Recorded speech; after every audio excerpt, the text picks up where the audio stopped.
Hello students.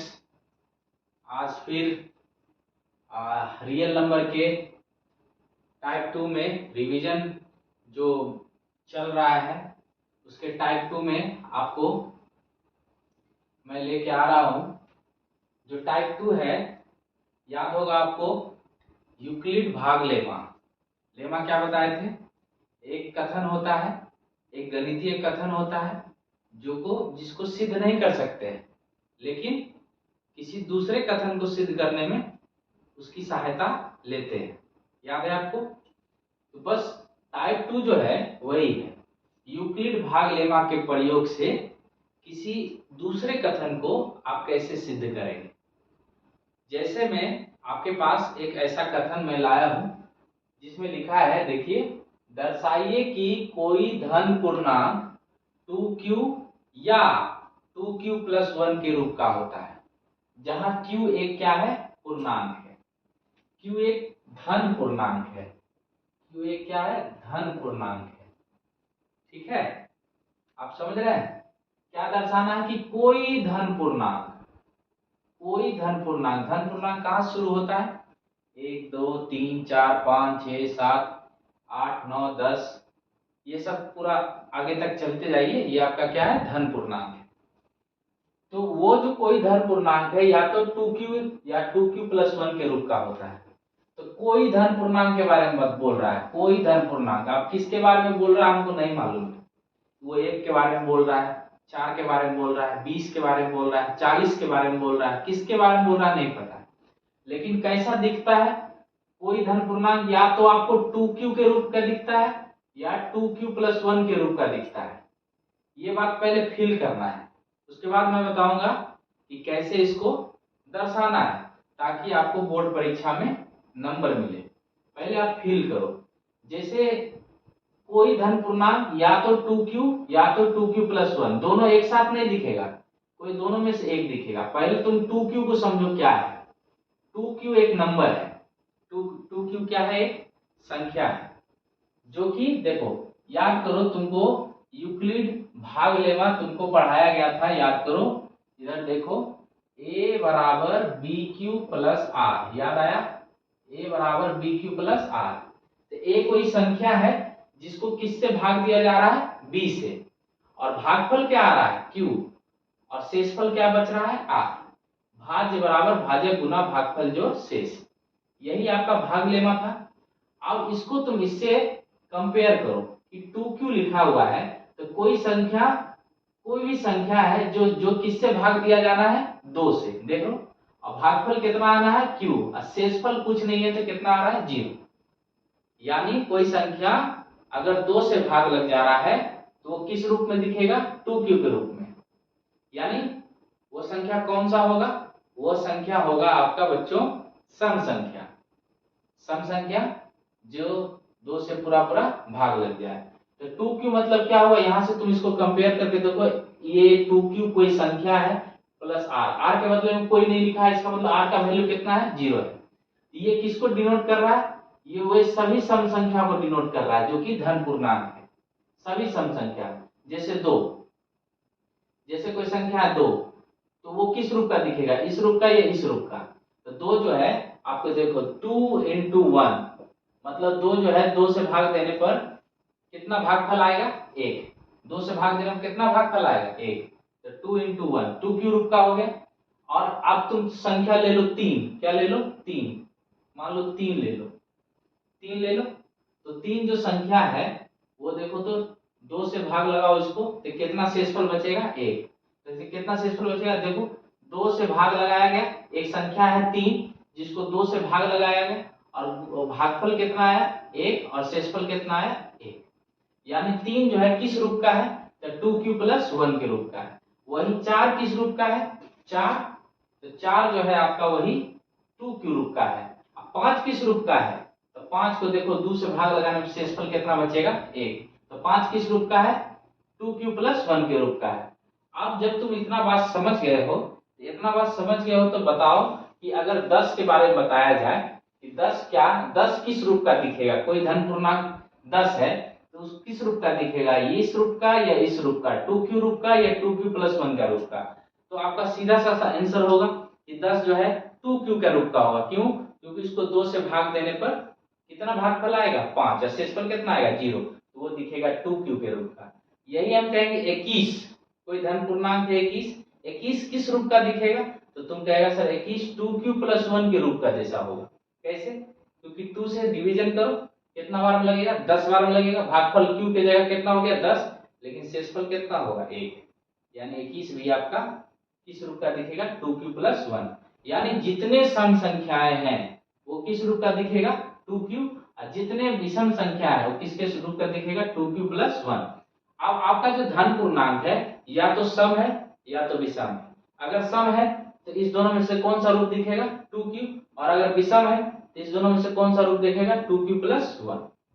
अब इतना बात तो आप समझ गए हैं, फील कर लिए हैं कि कोई भी धन पूर्णांक जो है या तो इस फॉर्म का होगा या इस फॉर्म का होगा 2q + 1 के रूप का होगा, ये फील हो गया। लेकिन ऐसे तो आपको बोर्ड नंबर नहीं मिलेगा, आपको यहाँ पर दर्शाना होगा, बजाते यहाँ लिखना होगा और आपको कॉपी पर लिख करके बताना होगा कि कैसे कोई नंबर 2q के रूप का है और कैसे कोई नंबर 2q + 1 के रूप का है। इसी तरह से बहुत सारा क्वेश्चन आपको आएगा, कहेगा दर्शाइए कि कोई धन पूर्णांक 3q या 3q + 1 या 3q + 2 के रूप का होता है। इसी तरह से तुमको बहुत सारा क्वेश्चन पूछेगा, कोई धन पूर्णांक 4q 4q + 1 4q + 2 4q + 3 के रूप का होता है। तो इसका मतलब जहां 3q लिखा रहेगा उसका मतलब वहां भाजक क्या है 3 है, और जहां 4q लिखा हुआ है इसका मतलब भाजक क्या है 4 है। तो यहाँ पर देखिए, सबसे पहले यहाँ पर कोई धन पूर्णांक बोला है, धन पूर्णांक पता ही नहीं हम लोग को कि धन पूर्णांक कौन सा लेना है। तो हम लोग क्या करते हैं, हम लोग फटाक से देखो, सबसे पहले मान लेते हैं, माना कि a कोई धन पूर्णांक है, a कोई धन पूर्णांक है। अब a को हम मान लिए कोई संख्या है जो कि कैसा है धन पूर्णांक है, मान ली। अब मान करके तब हमको a, जब हम मान लिए कि कोई संख्या धन पूर्णांक है, तब हमको b निकालना है। b a क्या हुआ भाज्य, जो संख्या को हमको भाग देना है, a क्या हो गया भाज्य। अब b क्या होगा, b आपका हो जाएगा अब 2, क्योंकि भाजक मेरे देख लो जो जिस रूप का दिखाना उसमें भाजक क्या दिख रहा है हमको, तुम देख लो, इससे डिनोट a = bq + r से उसको कंपेयर करो तो bq, देखो a कोई संख्या है जो कि किस रूप का है bq, तो b के बदले कौन है 2, तो b = क्या हो गया 2। और जब b = 2 आ गया तो अब हम लोग यूज करेंगे जिसका प्रयोग से हमको इस कथन को सिद्ध करना है, क्या नाम है उसका, यूक्लिड भाग लेमा से, यूक्लिड भाग लेमा से। अब यूक्लिड भाग लेमा क्या है, यूक्लिड भाग लेमा याद करिए आप, a = bq + क्या है r, a = bq + r। और r का वैल्यू क्या होता है, r का वैल्यू 0 से ज्यादा, 0 के बराबर और किससे कम b से, मतलब b मतलब कौन हुआ, b मतलब भाजक हुआ, और यहाँ भाजक कौन है, यहाँ भाजक कौन है 2 है। तो क्या करते हैं हम लोग यहाँ पर वैल्यू को पुट करते हैं, a तो हम कोई संख्या को मानेंगे कोई संख्या है, और b के बदले हम लोग क्या लिखेंगे 2q + r, देख पा रहे हैं। और जब r हो गया तो 0 < r, यहाँ भी b है, यहाँ भी b लिख दिए, b नहीं, यहाँ b के बदले कितना लिख देंगे 2, क्योंकि b का वैल्यू कितना है 2 है, भाजक क्या है यहाँ पर 2 है। अब जब भाजक 2 है यहीं पर इक्वेशन का साइन देना है, देख लो, और फिर r का वैल्यू लिखना है। अब r का वैल्यू तुम यहाँ से सोच के देखो क्या बोल रहा है, 0 के बराबर, 0 से ज्यादा और 2 से कम, मतलब आपको दो चीज बोल रहा है, r का वैल्यू आप 0 ले सकते हैं, एकदम सही, 0 से ज्यादा ले सकते हैं यानी 1 ले सकते हैं, और 2 से कम ले सकते हैं। तो क्या हम 2 ले पाएंगे इसमें, 2 तो कभी नहीं ले पाएंगे क्योंकि कह रहा है 2 से कम। तो 0 से ज्यादा और 2 से कम में क्या आता है, 0 के ज्यादा और 0 के बराबर और 2 से कम में क्या क्या आता है 0 और 1 आता है। यानी r के संभव मान क्या क्या हो गए 0 और क्या हो गए 1। कल को यहाँ पर पूछेगा कि दर्शाइए कि कोई धन पूर्णांक 3q या 3q + 1 या 3q + 2 के रूप का होता है, तो हम लोग a कोई धनात्मक पूर्णांक तो मान ही लेंगे, b का वैल्यू कितना हो जाएगा 3, b का वैल्यू कितना हो जाएगा 3, और जब b का वैल्यू 3 हो जाएगा तो यहाँ पर आप b का वैल्यू, यहाँ का b का वैल्यू रखिएगा, तो b का वैल्यू 3 हो जाएगा तो r का वैल्यू क्या क्या आएगा सोच लीजिए आप थोड़ा सा, r का वैल्यू आ जाएगा आपको 0, क्योंकि 0 से ज्यादा होना चाहिए, और 3 से क्या होना चाहिए कम, 1 हो जाएगा और फिर 2 हो जाएगा। बात कुछ समझ पा रहे हैं आप। अब देखिए r का वैल्यू हो गया, अब आपको क्या करना है ना, जो आपके पास इक्वेशन है ये वाला, आप जो इक्वेशन आप देख पा रहे हैं ये वाला नहीं तो आप ये वाला तो देख पा रहे हैं। इस equation a equal to 2q plus R में आर का वैल्यू एक एक करके रखना है। आर का वैल्यू क्या क्या है अपने पास, 0 है और 1 है, दोनों को एक एक करके रखना है। यहाँ लिखना पड़ेगा आर बराबर 0 है ना, समीकरण 1 में लेने पर, ऐसे लेना पड़ेगा समीकरण 1 में लेने पर। समीकरण 1 में जैसे ही लीजिएगा तो हमको लगता है a बराबर, देखो r का वैल्यू 0 रख दो तो क्या हो जाएगा a बराबर 2q। हाँ, और फिर आपको क्या करना है, केस 2 बनाना, इसी प्रकार से केस 2 बनाना। और केस 2 में क्या करना है, केस 2 में आपको r इक्वल टू इस बार क्या लेना है, r इक्वल टू 1 लेने पर, r इक्वल टू 1 लेने पर कहाँ लेना है, कहाँ रखना है, r इक्वल टू 1 कहाँ रखना है, एक आपको r इक्वल टू 1 समीकरण समीकरण समीकरण 1 में रखने पर, देखिए 1 में रख दीजिए। जैसे ही 1 में रखिएगा तो आप सोच के देखिए a equal to 2q plus R, R की जगह क्या रखने बोल रहा है 1, तो क्या बन जाएगा a equal to 2q plus क्या हो जाएगा 1। देखिए a कोई धनात्मक पूर्णांक है, हम क्या माने a कोई क्या है धनात्मक, हमको बोला कोई धनात्मक पूर्णांक, तो कोई के बदले हम क्या मान लिए, किसको मान लिए a। तो बताओ ये जो धनात्मक पूर्णांक है, ये जो धनात्मक पूर्णांक है वो आपको किस रूप का आ गया, देखिए 2q के रूप का। ये जो कोई धनात्मक पूर्णांक है देखिए वो किस रूप का आ गया, 2q प्लस 1 के रूप का। और हमको यही दर्शाना था कि कोई धनात्मक पूर्णांक जिसको हम क्या, कोई किसी को भी हम क्या मान लिए a। धनात्मक पूर्णांक तो बहुत न है, तो बहुत है तो किसको माने 2। अगर हम 2 बोलेंगे तो वो किस रूप का दिखेगा, 2q का रूप का। अगर हम 5 बोलेंगे तो वो किस रूप का दिखेगा, 2q प्लस 1 के रूप का, क्योंकि 2 से भाग देने पर शेषफल कितना बचेगा a। तो हम ऐसे नहीं करके हम क्या किए, सभी को एक जनरल ले लिए क्या a। और a जो है कभी 2q के रूप का भी होगा, कब होगा ऐसा, जब a कैसे होगा, सम संख्या होगा। और a जो है 2q प्लस 1 के रूप का भी हो रहा है, ऐसा कब होगा, जब संख्या क्या होगा, विषम संख्या। और धन पूर्णांक में 2 एक तरह का संख्या है, सम संख्या विषम संख्या, 1 विषम 2 सम, 3 विषम 4 सम, 5 विषम 6 सम। आप बात को समझ पा रहे हैं। तो a में ही 2 पार्ट है, एक a है जो कि सम संख्या को दिखाता है कोई धन पूर्णांक, और कोई धन पूर्णांक किसको दिखाता है, विषम संख्या। बात समझ रहे हैं। तो ऐसे करने से आप इस सेंटेंस को आपने दर्शा दिया कि कोई धन पूर्णांक या तो 2q या तो 2q प्लस 1 के रूप का होता है ना। और किसके प्रयोग से किए बच्चों, तो आप यूक्लिड भाग लेमा के प्रयोग से इस कथन को क्या किए, सिद्ध किए। अब लास्ट में आप क्या करें, जब आप सिद्ध कर लें तो लास्ट में आप जो है अपना कथन जोड़ दें, अपने पास निष्कर्ष लिख दें कि अतः हमने दिखा दिया कि कोई, अतः कोई धन पूर्णांक 2q या 2q प्लस 1 के रूप का होता है। हो गया खत्म, एज सिंपल एज वाटर, एकदम समझने में दिक्कत नहीं होना चाहिए।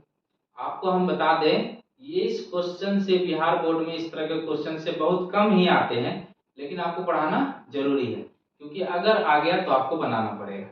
वैसे आपको बहुत हल्का है, आप देख सकते हैं कितना हल्का है, आराम से आप इसको क्या कर सकते हैं, बना सकते हैं, है ना। अब हम जो है आपको उस पे आधारित जो हमने आपको अभी सिखाया है उस पे आधारित ये सारे क्वेश्चन आपको मैंने दिया है। सिद्ध करें कि कोई धनात्मक पूर्णांक 3q या 3q प्लस 1 या 3q प्लस 2 के रूप का होता है। सबसे पहले ध्यान दो कि 3q है, भाजक कौन हो गया 3, b कौन हो गया 3, r का वैल्यू क्या हो जाएगा 0 1 2, 0 रखेंगे तो 3q आ जाएगा, r के जगह 1 रखेंगे 3q प्लस 1 आ जाएगा, 2 रखेंगे 3q प्लस 2 आ जाएगा। यहाँ पर देखिए दर्शाइए कि कोई धनात्मक सम पूर्णांक 4q और 4q प्लस 2 का है। यहाँ पर भाजक और जो b मतलब कौन है 4 है, जब b 4 है तो r का मान 4 से कम 0 से ज्यादा होगा, तो कौन कौन होगा 0 1 2 3 4, कितने r का वैल्यू आ गया 4, 0 1 2 3 4। और जब 0 1 2 3 4 आ गया, लेकिन आपको तो दो ही को प्रूव करना है, वो भी कैसा प्रूव करना है, सम। तो सम में आप क्या करेंगे, आप r का वैल्यू 0 रख देंगे, एक बार r का वैल्यू क्या रख देंगे 2 रख देंगे। अगर सम प्रूव करने बोलेगा तो r का वैल्यू सम ही रख देंगे, ठीक है। और विषम अगर पूर्णांक प्रूव करने बोलेगा तो r का वैल्यू आप क्या रख देंगे विषम। जैसे 6q प्लस 1 का आ रहा है तो 6 जो है तो b तो हो गया 6 और जब b 6 हो गया तो r का वैल्यू b से कितना होगा, 6 से कम होगा। तो क्या क्या होगा, 0 1 2 3 4 5 6, सब कितना हो गया, 0 1 2 3 4 5 6, कितना हो गया 7। r का वैल्यू कितने संभव है, 7 वैल्यू संभव है, लेकिन सातों को केस नहीं बनाना है। कौन सा बनाना है, विषम को। मतलब r की जगह आप एक बार 1 रखेंगे ये आ जाएगा, फिर केस 2, r की जगह आप 3 रखेंगे ये आ जाएगा, केस 3, r की जगह 5 रखेंगे ये आ जाएगा, तो सारे के सारे विषम पूर्णांक आ जाएंगे। एक हम आपको एक्स्ट्रा क्वेश्चन दिए हैं जो कि अभी रिवीजन चल रहा है, आपने पहले भी पढ़ रखा है, तो हम चाहते हैं कि आप इसको आप बनाएं, और अगर आपसे ये ना बने तो आप कमेंट में करें ये क्वेश्चन हमसे नहीं बना, तो मैं इसको अगले वीडियो में लेकर के फिर से आऊंगा। और ये दर्शाइए कि कोई धनात्मक पूर्णांक का वर्ग 3m या 3m+1 के रूप का होता है। ये हम आपको पढ़ाया नहीं है, लेकिन आपको बनाने के लिए दे रहे हैं, क्योंकि ये रिवीजन हो रहा है। रिवीजन आपने कहीं ना कहीं तो पढ़ा है, तो आप बना सकते हैं। फिर भी आपसे ना बने तो आप आराम से कमेंट में मुझे बोल सकते हैं कि ये मेरे से नहीं बना, और तब हम आपको अगले वीडियो में यहीं से आगे बढ़ेंगे। ठीक है, धन्यवाद, बहुत बहुत धन्यवाद, जय हिंद।